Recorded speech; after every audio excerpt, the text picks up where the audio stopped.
Good evening, everybody, and welcome to another edition of the Sports Exchange. My name is Scott Morgan, the Motor City Mad Mouth, and glad to be joined by Steve Balestrieri. We do this every Wednesday. Good evening, Steve. Good evening. It's a pleasure to be here, as always, my friend. And we are welcome. Glad to have Mel Farr Jr. on the broadcast. We have a very unique trio here tonight. Mel, got you a little day earlier than your normal Thursday routine. What's going on, my friend? Not a whole lot. I appreciate you guys having me. I look forward to it today. Yeah, well, I try to keep it real. I try to go ahead and act like a hockey coach and mix up the lines once in a while. And it's one of those situations where, I'm mixing up the lines, and I happen to have a very good tandem here. They could just call me Doc Emmerich instead of Scott Morgan Roth tonight. Steve Balestrieri knows the inside joke on that one. Yeah. I feel like I scored with this pairing, so I won't give you the hockey jargon, although maybe he shoots, he scored, maybe a little bit. Yeah. But anyway, Steve, Mel, here we are. So, all right, Steve, take it away. Yeah, Mel, we were talking offline a little bit, but I want to go over a couple of things that we did. I mean, I was a big fan of your dad's growing up. I started really watching the NFL when he was a rookie in '67, and I know we talked a little bit about your father's career. I mean, you got to live some of that. I know you were very young at the time, but, do you have any specific memories of watching your dad play? No, I really don't, to be honest with you. I don't recall going to many games. Back then, I was really young. Mm-hmm. We moved out there. I probably, 67, I would have been one, just approaching one when he got drafted. I was born in 66. And the only memory I have, there's a couple memories I have, kind of being in bad seats at the old Tiger Stadium where a pole would be in the way, where you seeing the field. But like I was telling, Scott and I talked about this before, and, watching the game when I was younger, and then they obviously remember Detroit had the player that passed away. And that is the one thing I remember like it was yesterday. Yeah, Yep, that happening, and I'll never forget that. That I'll never forget. But I remember, me and my brother would be downstairs, and we'd be watching it or listening to it on the radio or something of that nature, and waiting for my mom and my dad to come back home. I remember when my dad hurt his shoulder and had to have shoulder surgery, and his shoulder was all stitched up. When he was rehabbing his knee, the different things that he was doing when he had his knee was messed up. The big thing they had back then was he had a couple little weights, some little barbells. They didn't do much weightlifting, as we talked. They didn't do much weightlifting back there, but he had a little roller, like a little ab roller or something like that. That's the only thing that he really had, was a little thing. He wanted to keep his abs tight, I guess. But I just remember him trying to, coming back from surgery.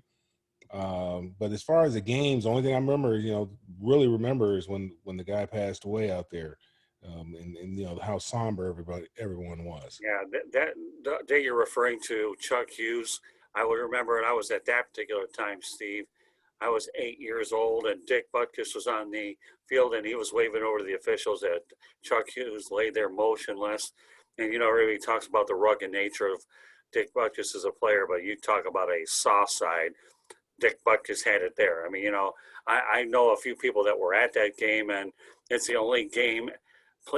Chuck Hughes is the only player ever in NFL history to die in the field, and I was there. I had nightmares over it, and it was a really tough experience for sure. I remember watching that. I was a kid at the time. I think I was maybe 8 or 10 years old. And when that game happened, and I remember watching that on television, and nobody could believe it happened. You don't think of NFL players, suffering heart attacks while they're still in their playing years. You just don't. It's never a consideration. At least especially when you're a kid, you think of these guys as indestructible. And but what Mel was saying earlier about the bad seats. When I was a kid going to the first NFL games I saw in the Patriots. Same thing. At that time, they didn't have a home. They were playing in Fenway Park, and be sitting in the bleachers in right field with a pole in the way, and you'd have to lean over your uncle's shoulder to see Right. when, when the opposing team was getting close to the 5-yard line. You Right. couldn't see it from your seat, so you'd have to lean over, in front of your uncle, where he keeps kind of pushing your back. Like, hey, I can't see. Right. Most football wasn't that big, I guess, back then. So I mean, most of a lot of the teams had played in baseball stadiums. They Right. stayed with a baseball team, and so yeah, I mean, they weren't really designed to view or to give you the optimum spectator view of a football game. Well, yeah. No, and especially Fenway Park, because it wasn't set up for football at all. I mean, in fact, they put really tall, like high school bleachers in front of the Green Monster, and then they would face them. The teams would go from where the bullpen is in right field down to third base, and then they would fill up left field with like high school bleachers and bring fans in that way. But a lot of where you were sitting, you didn't really have a straight view of the field like you do today in football stadiums. There was times you were kind of sitting at an angle, Right. which is kind of, it's not really set up for it. But, when you're a kid, you don't care because it's all new, and you're seeing all the colors. And like back then we had a black and white television. So I'm really dating myself there. So, the first time I saw the Patriots in color was the time I was at the game.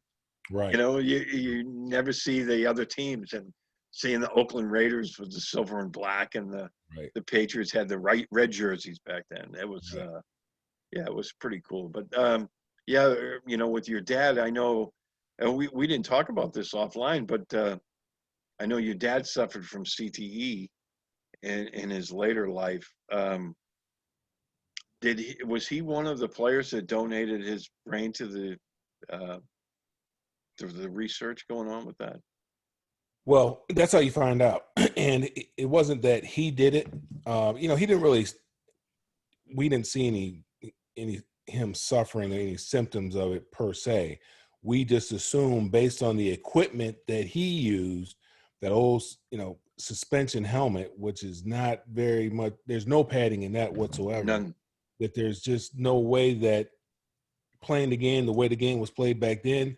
There's no way that anybody who was still living at that particular time, or even now, wouldn't have some form or some level of CTE. So we just assumed that. So just wanted to know, and obviously wanted to contribute to the research. So that was something that somebody had asked us about it. My dad was married to his third wife at that time, and she asked us about it, and what we thought about it. And my brother and I, my brother, myself, and my sister, we were okay with that. So they take the brain and the spinal cord, and then they examine it, and then they come back and tell you a number of months later, what level of CTE he suffered from. So I think he was level 3, if I'm not mistaken. That's what I remember reading when he passed away, that he was a level 3, which is, Well, did he never exhibit any symptoms though? No, you never exhibit any symptoms, but you kind of look back and you remember things and decisions and things like that, and you wonder, did that affect some of his decisions that he made later on in life and business? That's the only thing that we look at. He wasn't like he didn't have any mood swings or anything like that. My dad had a very good memory as far as remembering people. It was unbelievable. I remember after he retired, there was I think it was an advertisement when he started his own. Was it Ford? Yep. Ford business. Yep. Where he was wearing the cape. That's right. And, because I remember. I mean, he was one of the players I grew up watching. So when I saw those ads at the time, I thought that was really cool with the cape. But so I mean, he parlayed his football career into the automobile business, not because Bill Ford or the Fords did anything for him. He just saw an opportunity there.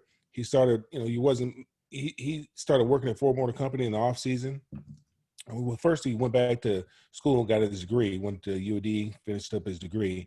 Then he went to start working at Ford Motor Company in the off season because he wanted to learn the retail automobile business. And then once he decided that he had enough playing football, they were going to trade him to the Houston to the Houston Oilers, and it was a guaranteed contract, I want to say, for about $100,000, which was a lot of money back then. And he just said, forget it. It's going to take everything that he saved up at that time, which is like $1,500 shy of $50,000, and put it all into a Ford store that had been bankrupt 3 times.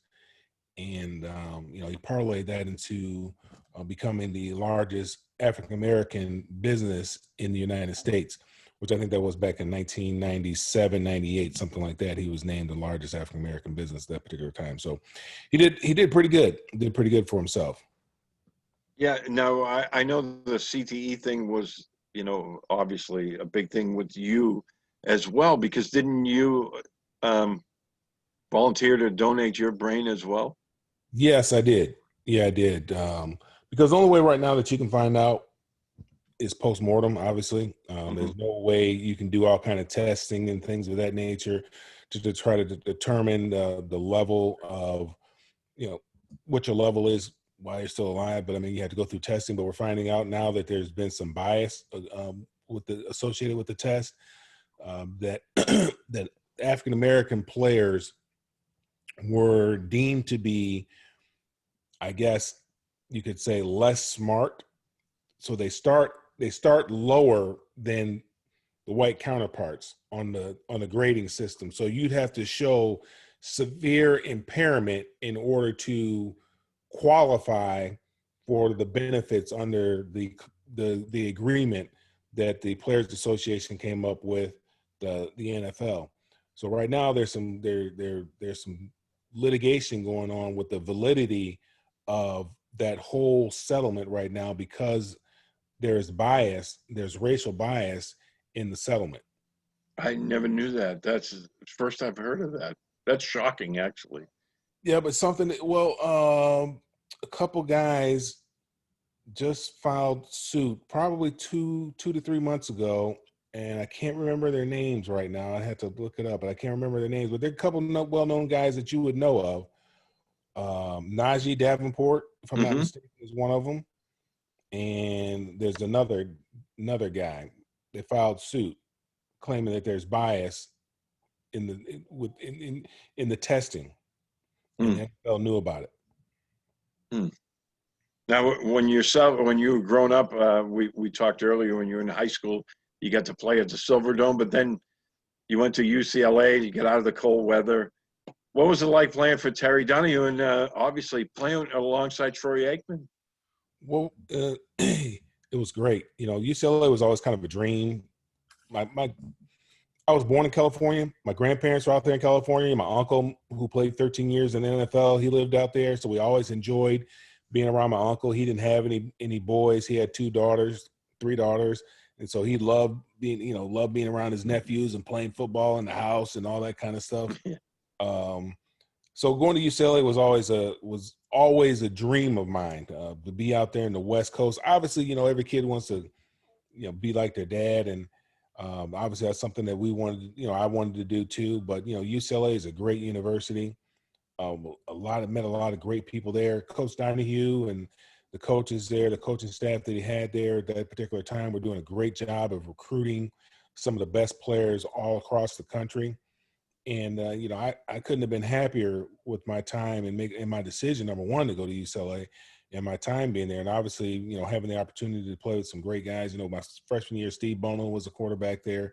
He ended up having some pretty productive years with, played with San Francisco, also had some productive years with Pittsburgh. And then, of course, playing with Troy. Troy throws a great ball, great guy, just a great athlete. And, having the opportunity to play with him was great. Plus some of the other guys I played with, Ken Norton Jr., Flipper Anderson,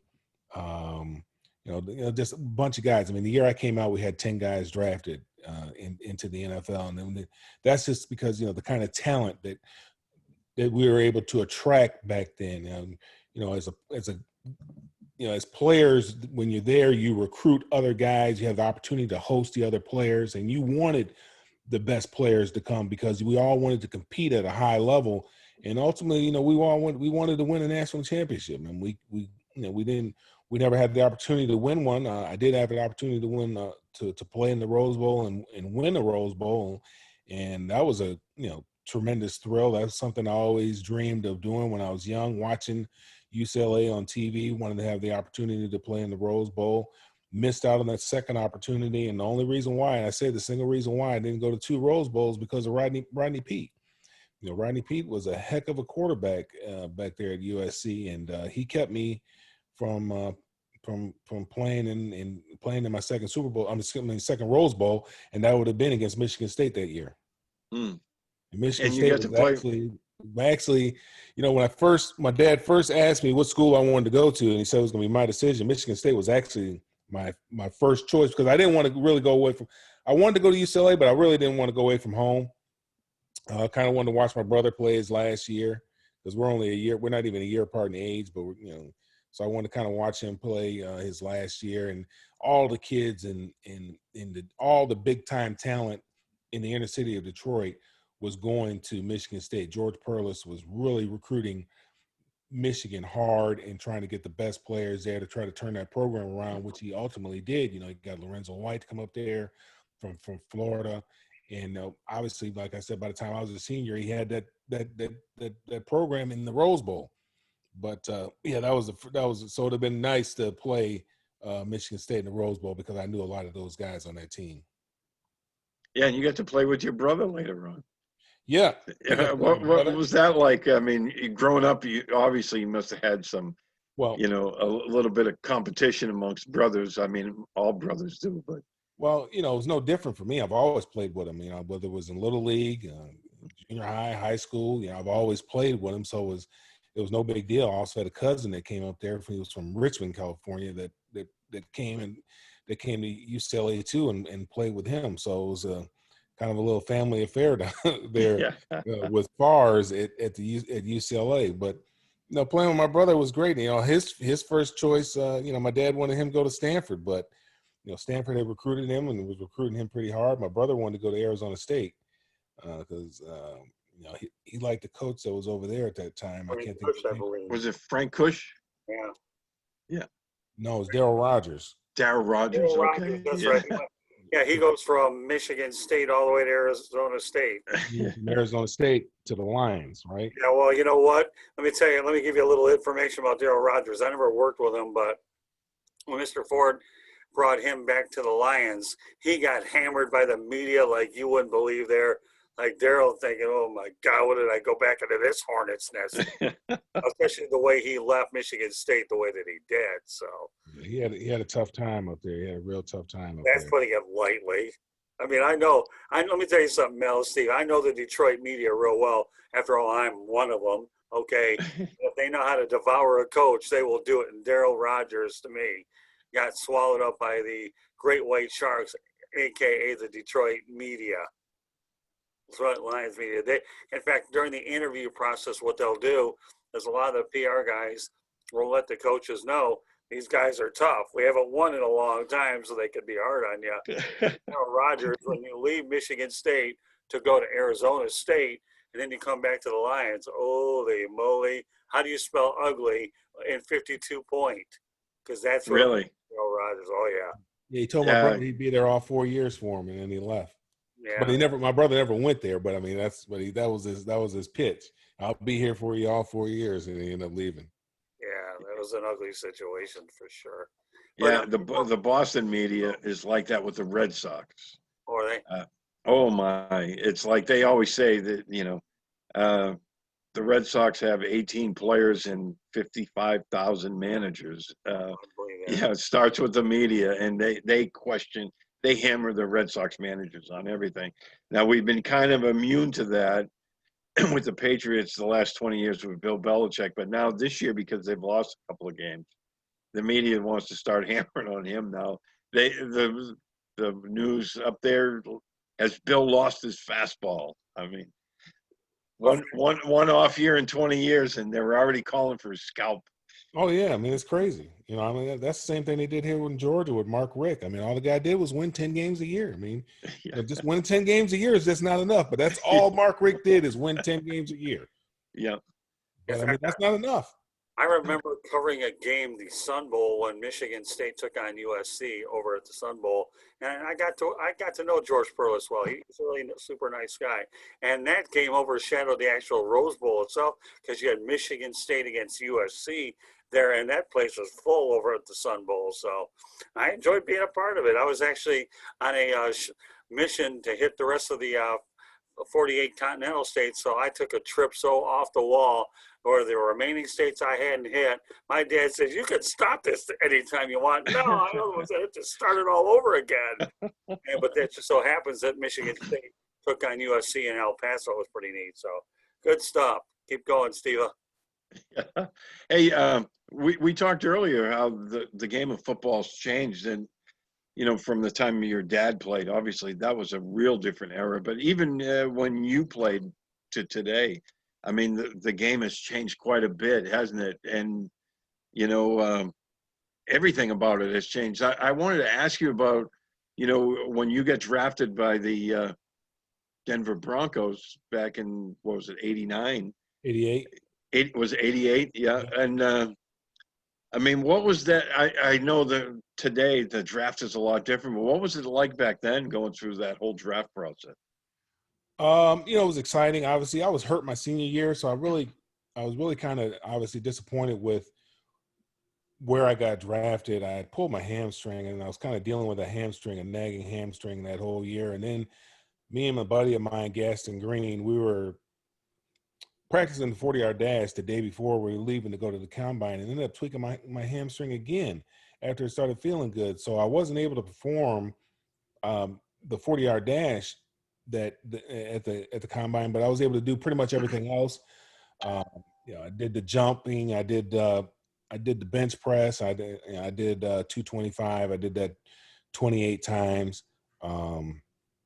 So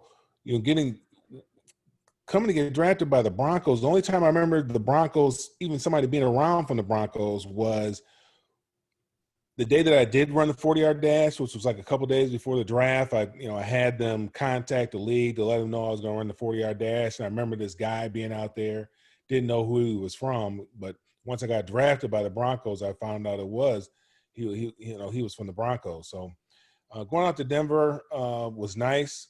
They had just lost in the Super Bowl, and obviously they had John Elway there. They had a guy that my dad got to go to UCLA, a guy by the name of Larry Lee that was playing the offensive line. It's kind of like a big brother for me. The Three Amigos with Vance Johnson, Mark Jackson, and Ricky Nattiel, the wide receivers. Oh yeah, they got free Taco Bell whenever they wanted it. They used to just drive up to Taco Bell. They get whatever they wanted from Taco Bell. And Gerald Wilhite and Mecklenburg was on that team. Mecklenburg was there, and wasn't Steve Atwater still there? What? Nope. He wasn't there. Dennis Smith was there. Okay.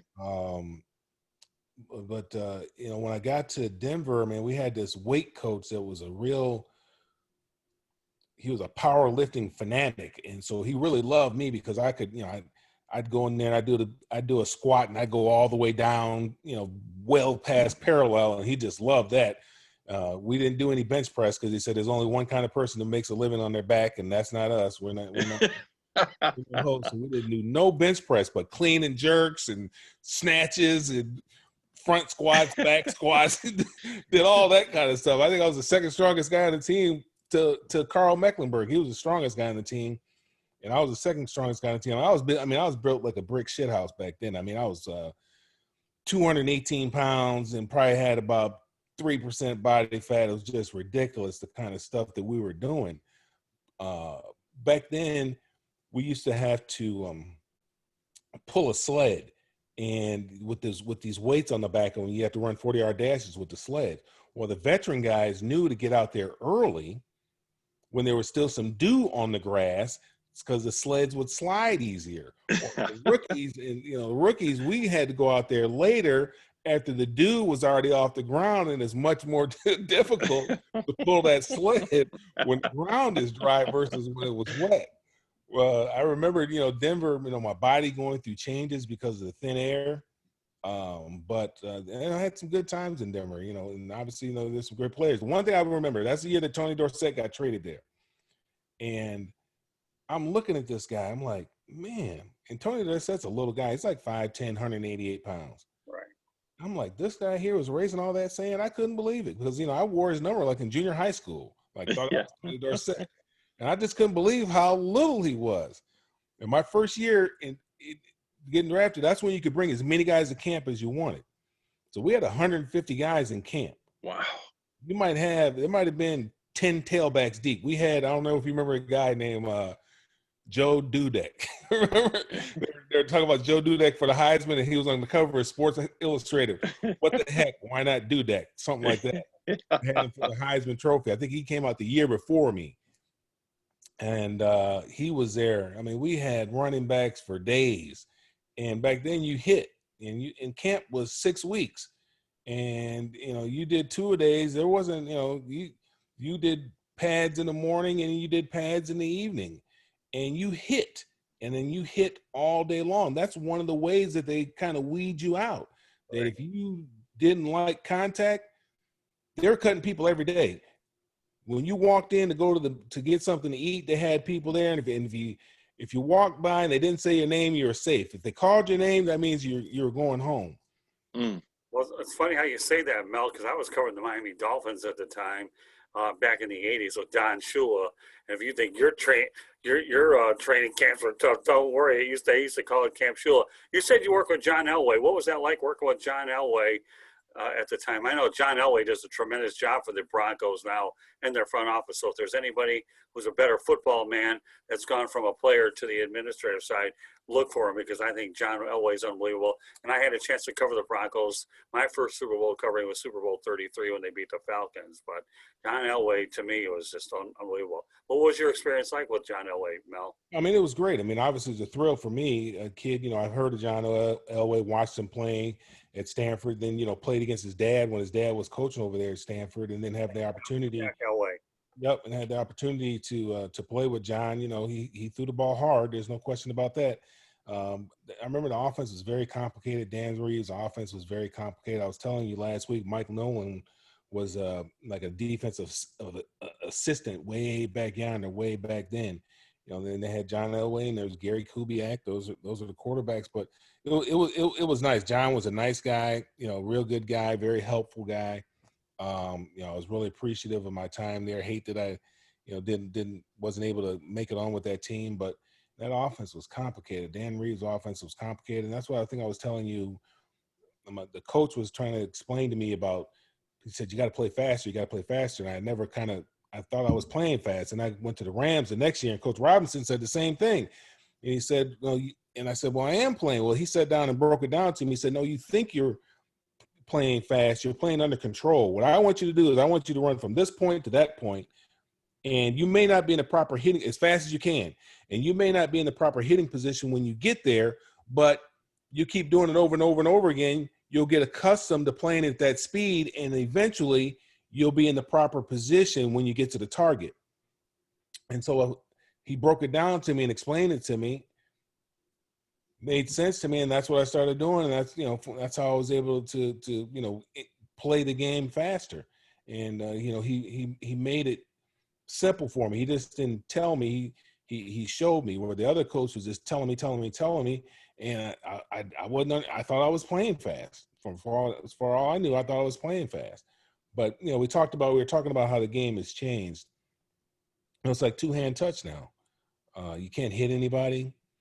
If you get concussed, you're out of the game. Like I was telling you in college, I got concussed and I was back in the game. The next go around, and I got knocked out on the opening kickoff and against the University of Miami. And then I was back in. Once the fog settles, and you can answer where you are and what day it is and all those kind of questions, and you're back out there and playing. Now, you go into the concussion protocol, you got to jump through all kind of hoops just to get back out there in the game. Certain hits are not legal. You can't. A defenseless player coming across the middle, you can't really hit nobody up here. I mean, those are the kind of shots we'd look for when I was playing. Catch somebody coming across the middle with the hands like this here, and all this here was fair game. But you can't do that kind of stuff anymore. And it's I understand, I understand why you can't do it, because obviously you can hurt somebody pretty. Well, yeah, It you're hurt. talking about targeting is what you're talking about. Nowadays, it's just a much different animal. You hit a helpless receiver, and then you're into tomorrow. It's amazing too, though, when you talk about playing for John Robinson, a guy who obviously was USC, and now you find yourself playing with him for the LA Rams. You can only imagine what it was like when the Rams took on the Trojans there, and Robinson. Well, you wouldn't believe it. We used to call back then. They used to call the Rams the LA the UCLA Rams because we had so many Right. Bruins on the Rams. I mean, we had a bunch of them. There was me. There was Gaston Green. There was Flipper Anderson. There was Duvall Love. There was Rob Cox.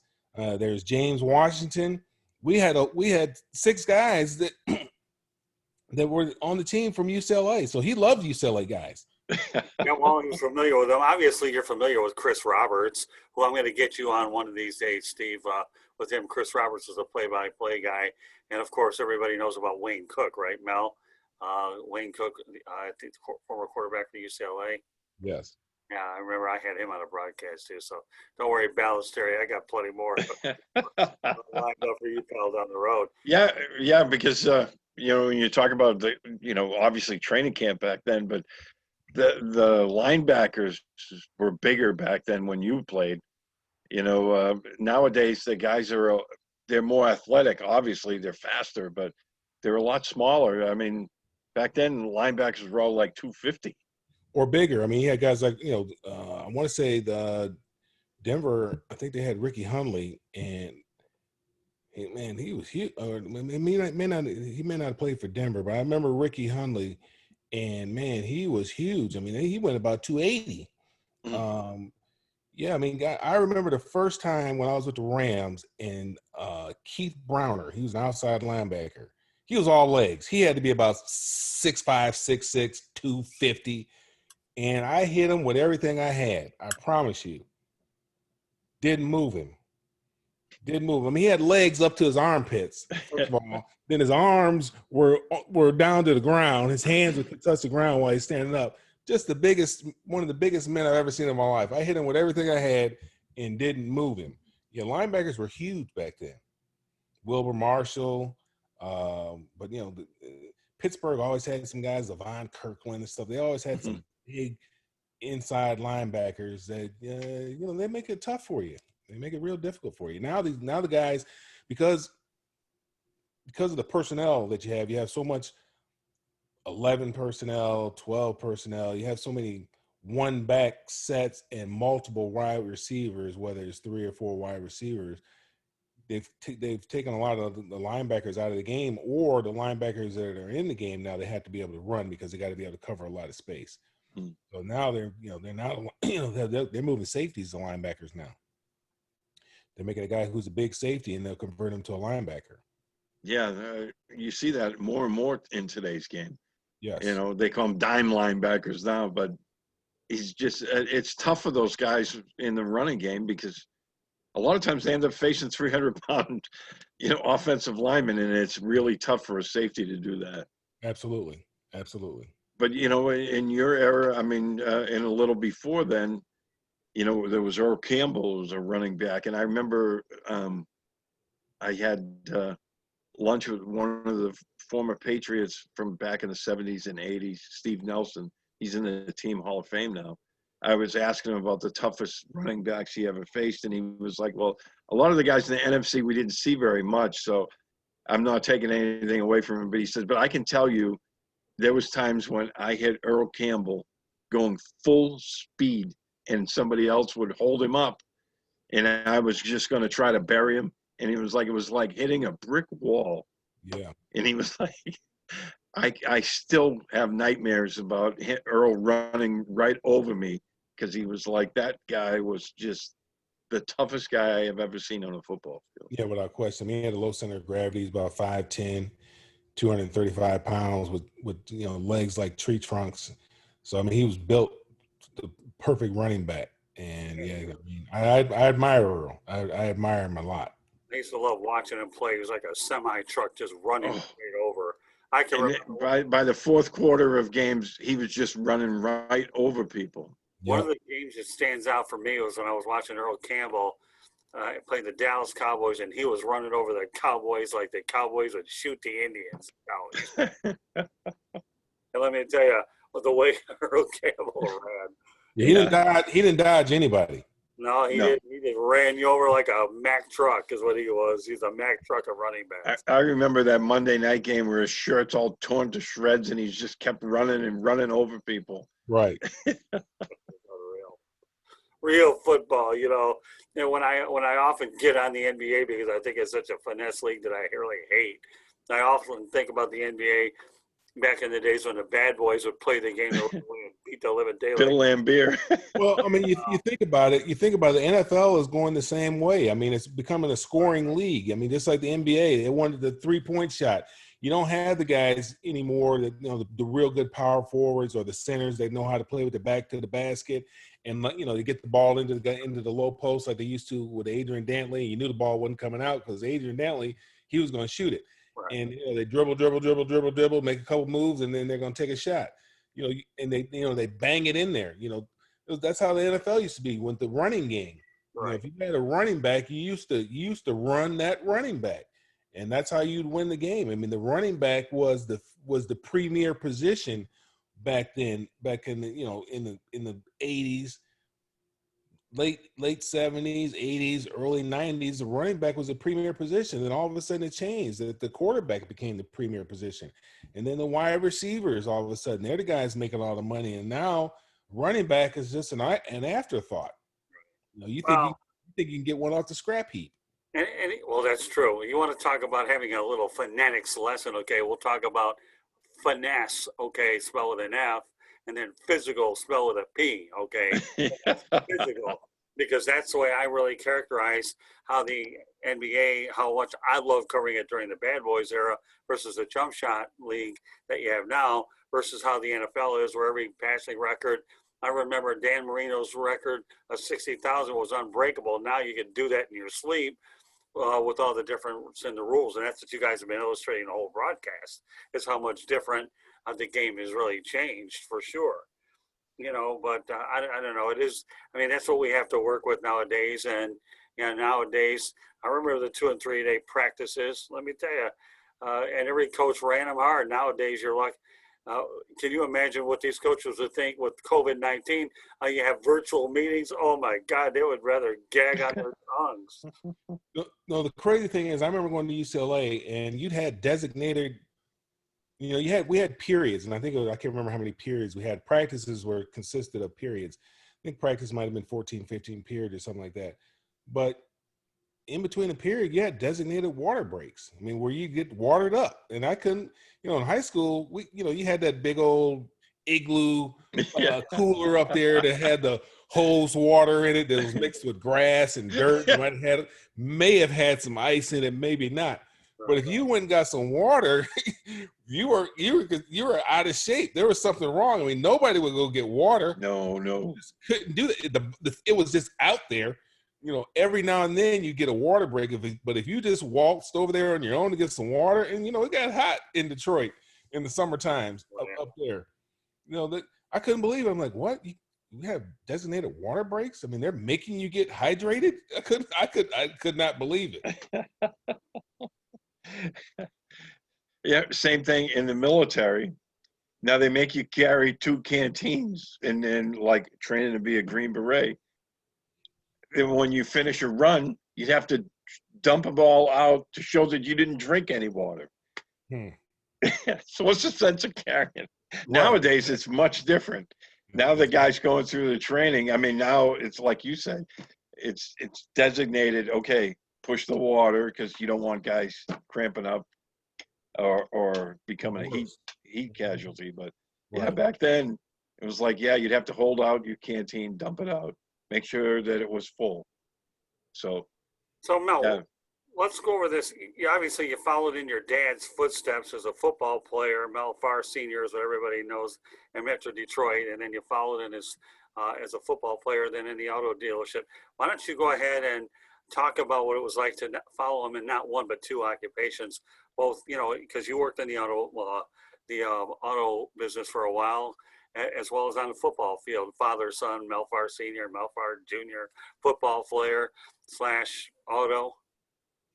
Yeah, I was talking to my high school coach probably a couple months ago during this whole COVID thing, and I told him I never wanted to play offense. I never wanted to play running back. That's that's something I never wanted to do. He said, "Oh, well, you're such a great running back." Well, I really didn't have a choice because you wouldn't really let me play the position I wanted to play. But coach, I was a killer as a defense, as a linebacker. When I was on JV my sophomore year, I begged the coaches to let me play defense. I told them, man, let me play nose guard. It didn't matter. Just let me play somewhere on defense.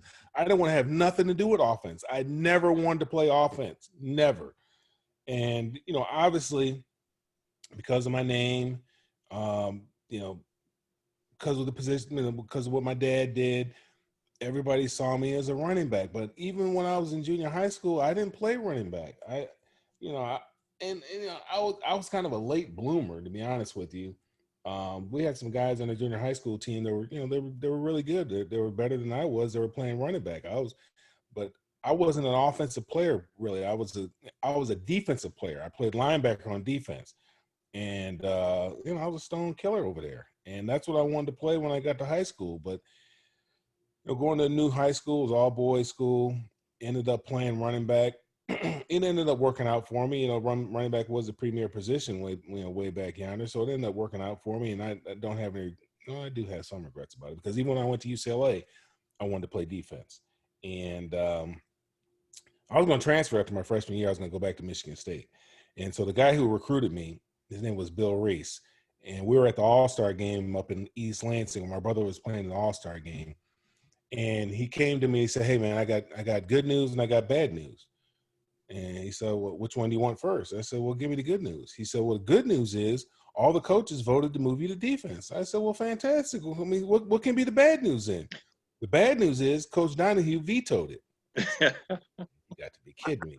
I'm going to be stuck on defense. I mean, that's how badly I was trying to get on defense. When I came to UCLA as a freshman, they recruited me as an athlete. That's how they recruited me. I said, okay, I might get a chance to get on defense now. I think we had 5 or 6 guys that came in that year at running back. Now, we had Gaston Green, who, depending on what publication you looked at, he was number 1 or number 2 back in the country that particular year. It was either him or Ryan Knight, who ended up going to USC. That was the number 1 back in the country. Had the number 1 running back in the state of Michigan, Eric Ball, who also went to UCLA. I was the number 2 running back in the state of Michigan. I went to UCLA. We had a guy named Doug Klein, came from Colorado. He was the number 1 back from Colorado. We had another guy from, his name was Danny. I can't think of Danny's last name, but he came from Huntington Beach. He was a running back. And then we had Ken Norton Jr., who was a single wing quarterback in high school. He was supposed to be a running back. He was coming to UCLA as a running back. Oh, but really? Yeah. Ken never got a chance to get in the 2-point stance at UCLA because they immediately moved him to linebacker. And he was about to transfer. I mean, he didn't practice for about 2 weeks because he was about to transfer to USC because he wanted to play running back. His dad was up there all the time, man. I mean, they had to really talk Ken into playing running back. Obviously, that worked out well for him. So I'm trying to get to running back. I'm trying. So I'm trying to get to linebacker. So my second year, instead of all the coaches voted for me to go, but Coach Donahue vetoed it. So the other guy that came in, Doug Klein, that came in from Colorado, he got to go play defense. I said, man, so I was stuck playing offense. So I had to, not only did I play the same game that he played, but I played the same position. And at UCLA, I did wear the same number. I wore number 22. He wore number 22. So I wore the same number. I had an opportunity to get number 2, but I just went ahead and, it was pretty good, worked out pretty well for my dad. So I went ahead and took that number as well. Then obviously in the business, I used to always say, Bo Jackson used to say that football was his hobby. I used to always say football was my hobby too, because I knew I had something to fall back onto. My dad had built something that he wanted his sons to go into, and he wanted his sons to eventually take it over. So I knew I always had that opportunity. So I always said that football was a hobby. But no, I actually, I truly enjoyed football. I would have done it for free, but although it was great to get paid, but I would have done it for free. You know who you remind me of, Mel? During the mid '80s, I was covering the Miami Hurricanes. You remind me of Alonzo Highsmith, and I'll tell you why you remind me of him. Because they had him on defense, and they moved him to running back. And I don't have to tell you what kind of a career Alonzo Highsmith had.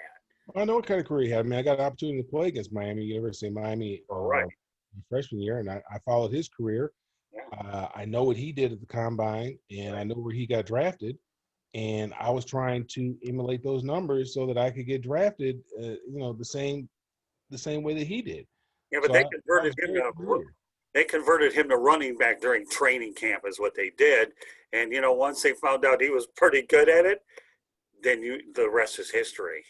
Yeah, I mean, I knew where he got. I mean, he was the number one draft. He got drafted in the first round, and I think he ran a 4.7, I believe it was, or something like that, 4.6 or something. I can't remember, but I mean, very familiar with Highsmith and Mel Bratton and those guys at Miami. They used to come out to UCLA and work out with us, and they knew that the Bruins were for real. I got an opportunity to play in my freshman year. That was right after they won the national championship.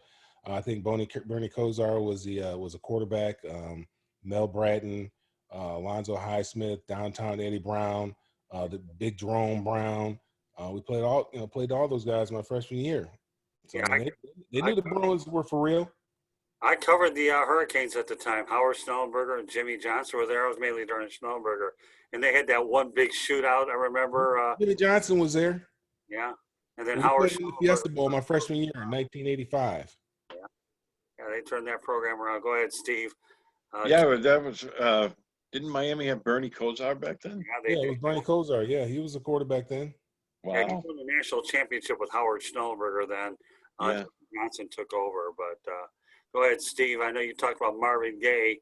You want to ask? Yes, I wanted to ask you about, I don't know if you could fill us in on, I know your dad and Len Barney sang with Marvin Gaye on what's going on, the background vocals. I always was curious how this all came about.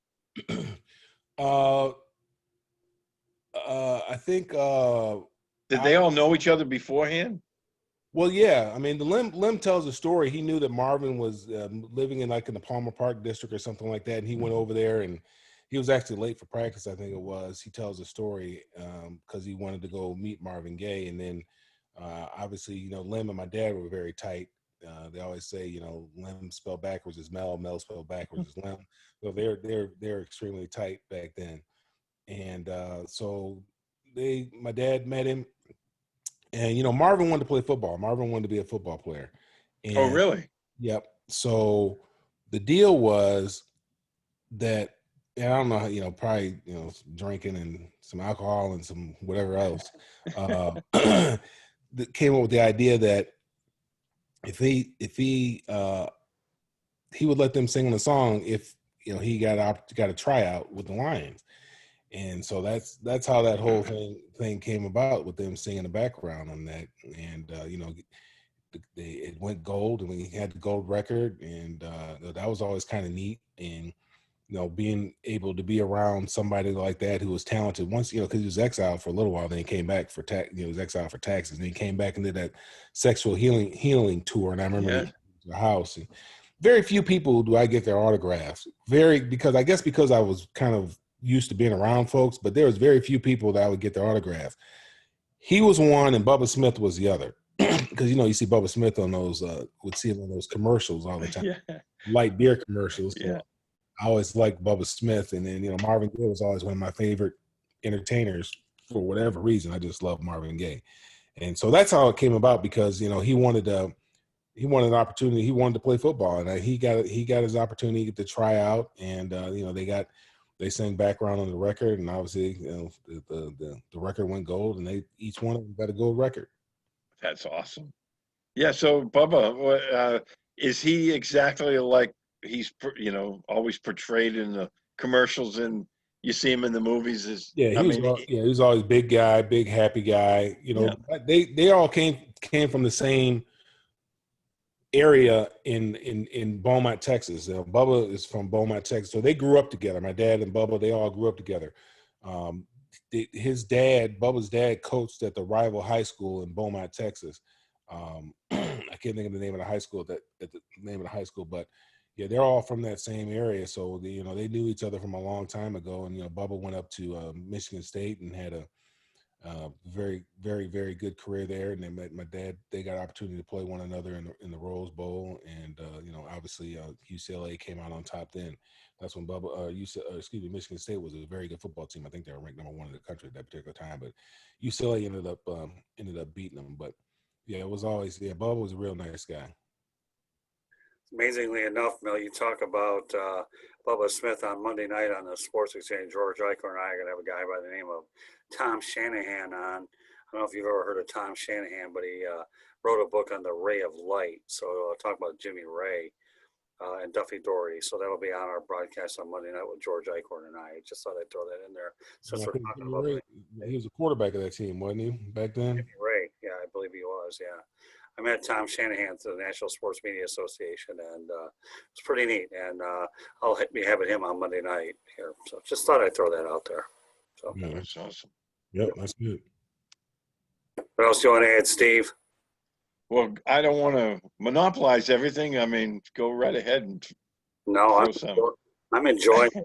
I enjoy the camaraderie. I've been talking Mel's ear off for over an hour here. So yeah, when we were talking about beanies and all that stuff, prior to okay, you know what? This is a conversation amongst 3 people that have an awful lot of football in them. Well, I mean, I grew up in that era. I mean, obviously, you have a different perspective. You played in it, but that was. It was a great era, I think, for a kid, like the time your dad was playing to watch and get interested in the NFL. Like we said earlier, it was a different game back then. Yeah. And it was just, I don't know. I look back on that time. I enjoyed those games more than I really do today. Today it's a job because, we write about it, we cover it. And I still love the game. Don't get me wrong, but it's a different game. Yeah, it's a different game. I mean, you look at it from the offensive standpoint, what they do offensively. Nobody wants the NFL doesn't want a game that's 10-7. They don't like that game. Now that Super Bowl, there was a low scoring Super Bowl that one year. That was a good Super Bowl to me. I enjoyed it. There was some real hard hitting going on. Right. I mean, it was real. A lot of, you could see that the players were real kind of tense, kind of felt the pressure and the magnitude of the moment. But that was a great defensive struggle. I mean, every possession counted. Every third down conversion was huge. Every time you didn't convert, that was huge. That game was a good game. Well, the NFL doesn't want those games. They want high scoring games. You look at it now, I don't know how defenses are able to keep up now with so much stuff going on in the backfield that they're allowed to do. All the wide receivers that you have now. You've gotten, you can't play a really basic 3-4 defense anymore, or even a 4-3. Because one of those linebackers has to come out now because everything's sub packages. Just one, might have to have 2. So you're not playing nickel, you're playing dime packages most of the day because there's so many wide receivers out there because the game has become such a passing oriented game now. Now I like, the 3 yards in a cloud of dust. I like the old, as Chris Berman would say, the old Norris division. The games that you used to have back there in the old Norris division back in the day. When you're playing outside in Chicago, in Green Bay, those are real games, man. You found out, they separated the men from the boys without question. You separated the men from the boys. Yeah, I mean, listen, Mel. I mean, I told you, I don't mind. And by the way, Steve, I don't have a problem deferring every once in a while. It shows like this, I don't lose my voice. And Mel, after all this time working with me, I wouldn't lose my voice anyways, right, Mel, after all this time. But I have zero problem deferring once in a while. But get back to your point about the NFC Norris. covering the Lions against the Vikings, the Packers, and the Bears. That's smash mouth black and blue football. I don't care what anybody says. You could take all these rivalries you have on every division, but when you talk about the history amongst those four teams, especially the Lions, the Bears, and the Packers, the Ray Nitschke's out there, that to me is what football is all about. Okay, and I don't care. I mean, the Dallas Cowboys were once upon a time called the Dallas Texans, okay, until they ended up moving to Kansas City Chiefs. This USF Bull here does know a thing or two about the pigskin back in the day.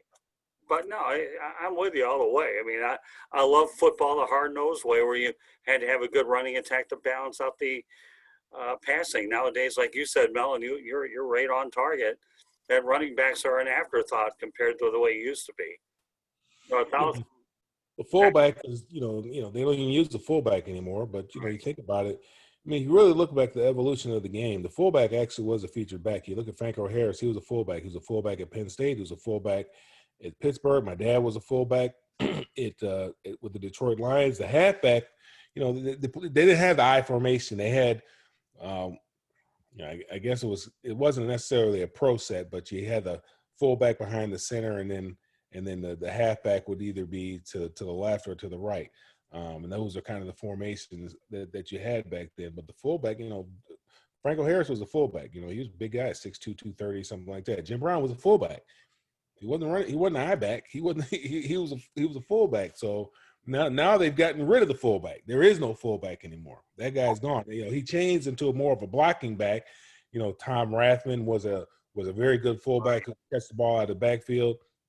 Larry Centers was a fullback who catch the ball out of the backfield. Moose Johnson was a fullback who, blocking back, also catch the ball out of the backfield. Well, they gotten rid of that guy. That guy. Sam Gash. Corey Schlesinger is another guy. I remember watching Barry Sanders. I don't remember the guy's name, but they had a couple of fullbacks that got the 1 or 2 yard touchdowns. Barry never cared. Stats never mattered to him. There was no shortage of trips to the end zone with Barry, but the Lions would have a lead fullback that would get that 1 or 2 yard touchdown. Corey Schlesinger is a guy that Mel, you've heard of Kurt David, right? You remember him? Kurt David. Yeah. Help me. Pardon me? I said, you got to help me. Well, Kurt David, we had him on the broadcast with George Eichhorn and I, and he knew your dad real well back in the day. And he has a show called The Glory Days, is what he did back in Detroit. So we had him on the broadcast, and he talked about your dad's career, spoke very highly of it, as everybody that does talk about your dad, and it was unbelievable. Well, we talk about the fact that you're right. The fullback doesn't exist anymore. But back in the day, you'd have a fullback, a lead blocker. At times, they would go ahead and score that 1 or 2 yard touchdown because they didn't bowl you right over. Where guys like Barry did everything he could. So you're right. The game has evolved a lot of different changes throughout the years. Back in the day, from when you played it to where we're at now, for sure. So it's a more wide open game. More sideline. They use a lot. Look at a team like. Kansas City. I mean, they're going to run you. They're going to run you from sideline to sideline and from end zone to end zone, or goal line to goal line. They're going to make you cover the entire field. They might have Mahomes roll out to the left and throw the ball all the way to the right, but it won't go anywhere vertically. It'll just be a horizontal pass, but you still got to cover all that field. Oh yeah. And they have guys who just absolutely fly on that offense. Absolutely. Like a bunch of players out in pastures is looking for a wide open space is all it really is. That's it. Well, it was the Chiefs too. If one of those guys catches the ball in space, a lot of times you can just hang it up because they're going to go to the house. Yeah, they make one guy miss, it's over. Mm-hmm. Called yards after the catch. Yeah. Yep. Yards after the catch. That old football terminology that us writers use an awful lot, right, Steve, when we're writing our stories? Yeah, yak. Everyone wants to know how much yak did they have today? Right. It's like, how many yards? Well, few people realize that baseball's a sport filled with millions of stats. We all know that baseball's all numbers, but now football's starting to catch up. But yards is one thing. Yards after the catch. yeah. Like quality start, 5 innings versus just a plain old stupid start. Go figure. I mean, what Yeah. happened to the guys that used to go, 7, 8, 9 innings? Want to go 7 and 8, 9 innings. Now they're just trying to get the guy to go 5 innings, man. I can't believe that. That's why my grandson, I'm trying to get him, 2038. That'll be the year the draft. I'm trying, if I can stretch him out to 6'4", the left-hander, I can get him working once every 3 or 4 days. All he's got to go is 5 innings. And back, at that in 2038, that's probably 50 to 75 million a year. 2038. I can only imagine. I don't know if I'll ever be alive to see your grandson playing ball, but you know what? Maybe TBD, as we always say. But what a great. Hopefully so. Hopefully so. I mean, let's think positive about this deal, right? Yeah, well, you know what? I do. But right now, 2038 after 2020 seems like a real big stretch. 2021 is looking good right about now, isn't it? Doesn't it? Oh, yeah. This has been a rough year, I think, all the way around for everybody. Unfortunately, my youngest daughter's got COVID now, so yeah, it's been rough, boy. I tell you. I mean, she's all fine. She's asymptomatic and everything like that, fortunately. But my oldest daughter's had it. My brother-in-law's had it. Now my youngest daughter's got it. So, eventually, if you're moving around, you're probably going to get it. I mean, I'm pretty much a homebody. I'm a hermit. I isolate myself from everybody. When I go out, it's in and out. I don't congregate with a whole bunch of folks. I don't associate with a whole lot of folks. So, I mean, I'm doing my best because I don't want to deal with it. I don't want to find out how I'm going to handle it. I'd just rather not get it. Well, amazingly enough, I have my man cave here, number one. I did go to a Jacksonville Jaguars Lions game, as you guys know. I've gone to a couple FAU games, supposed to go to one on Saturday against Western Kentucky, providing there's no COVID outbreaks.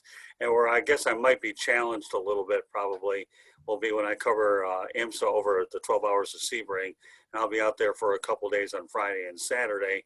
But again, I know to mask up. The PR guys already told me what I'm in for. And I'll try to just stay very minimal, do what I've got to do, and then get back. Because for me, it's inevitable. I'm headed back to Detroit in the next couple of weeks. Whether it's for Thanksgiving or other reasons, which I'm not thinking about, but I know I'll be on the road at some point. So, but yeah, it's something you got to be careful of nowadays. So, Mel, as I joke around with you, when you think about 2038, 2021 is just around the corner. Those 2038, it'll be here in no time too. And all roads to Detroit lead through I-75. You know what, Steve? If you ever get up there, Mel's got to take you over to the Big Chicken. Had to give the Big Chicken a reference. Go ahead and give him a play-by-play on that one, Mel. All it is a Kentucky Fried Chicken with a big chicken. It's a landmark here.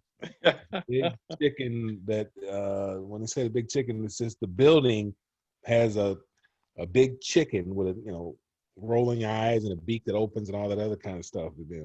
Once you see it, you're like, oh, okay, I understand what they're saying. A big chicken, but it's just a Kentucky Fried Chicken. Yeah, that's awesome. Yeah, I've never been to Detroit. I've been to Michigan, but never to Detroit. Well, this is Atlanta. The Big Chicken's in Atlanta. Oh, it's in Atlanta. Mm-hmm. Oh, okay. Well, I've been to Atlanta. I've never seen the Big Chicken though. I've been down there a couple of times. Yeah, well, that's where Candy and I met Mel when we went to Atlanta about what was it, last December? I think it was, Mel. Yep. We ended up, so Big Chickens. Yeah, I think it was right before I went on my cruise. Yep. Exactly. So we were cruising up the road. You were cruising somewhere else, and we made our way to the Big Chicken. And meanwhile, we're cruising to a great broadcast here tonight. My name is Scott Morganroth, Motor City Mad Mouth. Glad to be joined by Steve Balestrieri. We do this every week, and Steve is going to be the new co-host of The Real and the Rare. We'll probably be doing our first Real and the Rare actually on Veterans Day as we get ready to prep that show. We're going to have a Veterans Day theme there. Mel Farr has been doing this with me for the last couple of years. We started on WI Network, and he came with me and joined us on our own mothership as well. So glad to have you guys both on tonight. Certainly looking forward to bringing you guys back. Next time we do this, we'll be talking hard, heavy-duty football, maybe a few predictions. We'll see how it all plays out, but I'm definitely looking forward to having you guys back on again. So, Steve, any closing thoughts that you want to ask Mel at all? No, I just want to thank him. Mel, I really appreciate getting to talk to you tonight. It was a little bit for myself, trip down memory lane, some of the memories I had growing up, getting to talk about your dad and watching him play never seen him play in person, but on TV. But yeah, it was a pleasure, my friend.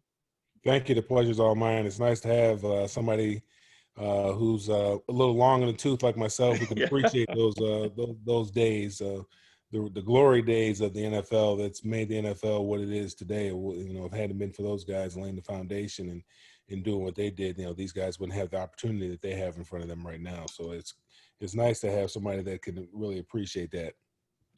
Yes, and it's not a little long in the tooth; it's a lot long in the tooth. You know what? Anytime you have an opportunity to talk about the good old days, I think you really need to do it. And I think this was a great opportunity for all three of us to be able to congregate tonight and do exactly what I had planned to do. So, you can say I'm the quarterback of this broadcast. I have a great running back in Mel Farr Jr. I have a great wide receiver in Steve Balestrieri. Don't get any better than that, except my other half, who's my fullback to make sure everything goes up there properly. So she does the dirty work here. So, all right, Steve, why don't you let everybody know how they can get a hold of you, and then Mel Farr will do the same. And then everybody will follow stuff, that thing called a grocery list of how to get a hold of all of us. And by the way, Mel, just so you know, I came in contact with Steve here on Twitter. Yeah. Is that right? Oh, yeah. Yeah, we found each other on Twitter, and I guess the rest, as they say, is history. Yeah. Yeah, but yeah, you can find me on Twitter at SteveB7SFG. I write for PatsFans.com. I also do a podcast for them called Patriots 4th and 2. And I write for a military-themed website called SoftRep.com, covering military affairs and foreign affairs. There's plenty going on just besides our own election. There's a lot going on in the world that we try to keep abreast of. So anyone who's interested in that, you can always find me on there as well. And of course, Steve is stuck with me at least once or twice a week here on this broadcast. Not stuck with, you're stuck with me, but. Well, that's okay. Wait till we get to Culver's, pal. If all my friends keep dropping like flies, you may be out to Southwest Florida sooner than you think. But Hey, anytime, my friend. My wife and I, we've experienced Culver's now, and we're big fans, so we like it there. That's okay. All right, Mel, take it away, my running back. Let Steve know all the admirable things you do. Well, you can catch me on social media at Mel Farr Jr. It's LinkedIn, Twitter, Facebook, Instagram. My email is melfarjr@gmail.com. And then to check out what we do for the youth here locally in Atlanta and also in Georgia, you can check out our website at melfar.org. The thing that we do, Steve, what he's talking about is we hold camps, and we're not reinventing the wheel. We're partnering with a guy who's an exceptional man, a great man of God named Phil Camp, who's a high school coach in Houston, Texas. Came up with an idea. All started out with one kid, man. He had one kid, a great kid, who he wanted to help get to college. The kid had no way to obviously pay for college, but he was a good kid, and he wanted to continue playing football, but received no offers. So he came up with this camp where it's always going to be free to the kids, and it's always free to the colleges. They come in, and kids who didn't receive a Division I scholarship get an opportunity to showcase their skills in front of Division II, Division III, and NAIA schools. It's one day, and we have about 25 schools that come in. We'll have here in Atlanta, we have close to 200 kids that come out, and they get offers right there on the spot. And this camp is done. We do a camp here in Georgia and also one in Detroit, but they have them where they're done in Carolina, they're done in Houston, they're done in Miami, and my coach Donahue, does one in California. So the one that's done in Charlotte is a teammate of mine from UCLA as well. He puts on that camp. So that's the little thing that we do for the youth. We aren't doing anything. We aren't reinventing the wheel. Just saw something that was great by a great man of God and what he was doing for some inner city youth in Houston, Texas. And we thought it'd be something that we could duplicate not only here, but also in Detroit. Oh, that's awesome. I'm going to check that out as soon as we're done here. Sounds good. Well, let me give you every way to get a hold of us, every which way but loose, that is, anyways. On Twitter, Steve Balestrieri. Follow me. You can find me find us at Tribune South. That's the @ Tribune South. Facebook and Instagram, South Florida Tribune, YouTube channel, South Florida Tribune. I'll give you 6 reasons why it is a good reason to subscribe to it. We have the Sports Exchange, No Limits, 108 Stitches Baseball Talk, The Real and the Rare, Fantasy Football, and the South Florida Tribune podcast. We have a lot of different ways that you can go ahead and have a variety of entertainment. All it takes is one subscribe button. You have access to 6 shows.